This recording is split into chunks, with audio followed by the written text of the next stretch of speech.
चलिए देखिए तो बोर्ड पे देखो इतना क्या है, आंखें मुला के क्या है इसका, देखो जो ध्यान दो जी। हाई स्कूल के लिए इंटर के लिए अभी मोस्ट इंपोर्टेंट क्या है, हेडिंग है, विद्युत मोटर किसे कहते हैं, इसका सिद्धांत, संरचना एवं कार्यविधि संक्षिप्त वर्णन कीजिए। आप देख लीजिए विद्युत मोटर ये है, ठीक है ना। इस विद्युत मोटर का प्रयोग किस प्रकार करते हैं, इसका सिद्धांत क्या है, इसका संरचना क्या है, ये परीक्षा में बड़ा पूछता है। तो विद्युत मोटर को इंग्लिश में क्या बोलते हैं, इलेक्ट्रिक मोटर। क्या बोलते हैं जी, इलेक्ट्रिक मोटर, जो किससे चलती है, बिजली से चलती है। अब बिजली कोई भी हो, डीसी चाहे एसी, डायरेक्ट करंट हो चाहे एसी करंट हो, मोटर काम करेगा। मोटर करता क्या है, तो यह विद्युत ऊर्जा को यांत्रिक ऊर्जा में बदलने का काम करता है। सुनो था, ऐसा यंत्र जो इलेक्ट्रिक एनर्जी को मैकेनिकल एनर्जी में क्या करता हो, बदलता हो। विद्युत ऊर्जा को इंग्लिश में क्या बोलते हैं, इलेक्ट्रिक एनर्जी, और यांत्रिक ऊर्जा को इंग्लिश में क्या बोलते हैं, मैकेनिकल एनर्जी।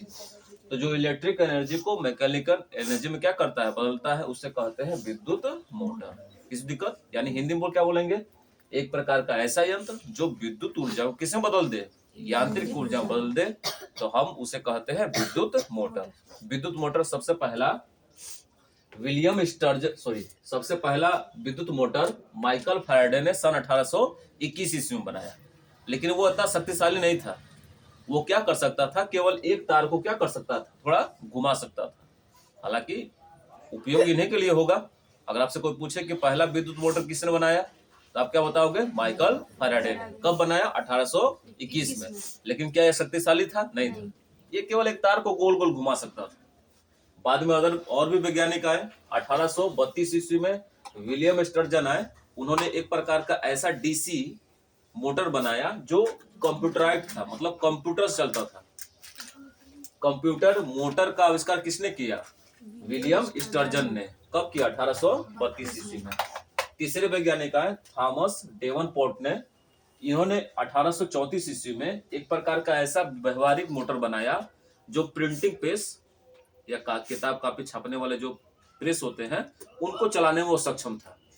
ये इन्होंने बनाया तो तार चला सकता था, तार को घुमा सकता था। इन्होंने बनाया तो कंप्यूटराइज बना दिया मोटर। इन्होंने बनाया तो एक ऐसा मोटर बनाया जिसकी शक्ति थी कि वो प्रिंटिंग प्रेस को चला सकता था, तो शक्ति बढ़ गई। इन तीनों ने जो विद्युत मोटर बनाया वो किस चीज का था, वो डीसी करंट वाला था, डायरेक्ट करंट वाला। और डायरेक्ट करंट में उतनी शक्ति नहीं होती। तब आए सबके महानायक निकोला टेस्ला, और 1834 ईस्वी में उन्होंने 37 ईस्वी में उन्होंने क्या किया, एसी से चलने वाला यानी अल्टरनेटिव करंट, प्रत्यावर्ती धारा से चलने वाला शक्तिशाली मोटर बनाया। अब यह मोटर कई यंत्रों को एक साथ क्या कर सकता था, चला सकता था।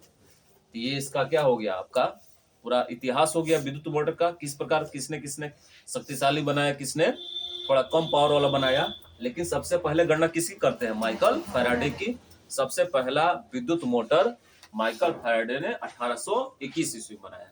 ये विद्युत मोटर किस चीज से चलने वाला था, डीसी करंट से चलने वाला था। लेकिन एसी करंट से चलने वाला मोटर किसने बनाया, निकोला टेस्ला ने। एसी करंट का आविष्कार भी निकोला टेस्ला ने किया था।